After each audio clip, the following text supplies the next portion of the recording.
Guys, good morning. Ngayon po ay magpupulot po tayo ng sibuyas. Then, yan po kaganda ang San Jose. Tatry ko lang po magpunot ng sibuyas sakaling for experience lang.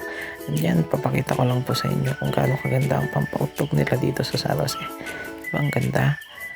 And nga pala, kaya pala ako napunta dyan kasi niyaya ko nitong dalawa na to.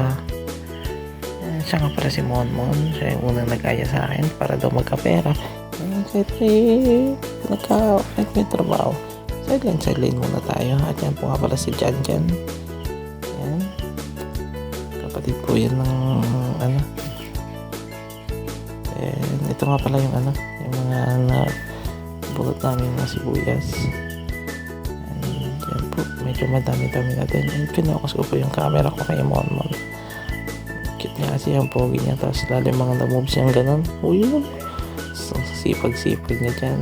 Macho kaya niyan pag ano, pag naka-ubad, kaya hindi ko alam, nababakla ako yun, tapos lumalapit-lapit pala, nanginginig nga ako sa kanya, hindi ko alam kung anong gagawin ko pag ano, pag lumalapit siya.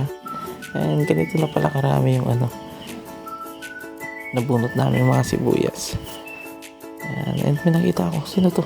Si Janjan pala, tapos ngiti yan, parang kinikilig siya kasi ano, andun yung crush niya, andun, zoom ko yung crush niya. Hindi yun, iba yan, yun naman, yung bebekis ko naman yan. Kunwari kukuha ng tubig para makapagpahinga konti, yan. Andun si Tito, nauuhaw din. Yan nga, sipag-sipagan lang para magkapera. Ganyan kami dyan ganyan kami dito sa probinsya. Wala kami magawa, ganyan lang, pupunta lang sa bukid, makikisideline para magkapera. And ito nga, ang hinihintay lang kasi namin yung merienda dito. Sarap kasi merienda nila dito eh. And yun nga pala yung crush ni ano, crush na kasama ko na yan. And itong dalawa, tita at tito ko naman yan. Tapos yun, ito nga yung hinihintay namin, may merienda na. Ito yung pinaka-favorite part ko namin pala. Favorite part namin pag may merienda. Ito nga pala, libre merienda, libre pagkain pala dito. Sa amin lang mapipinsan.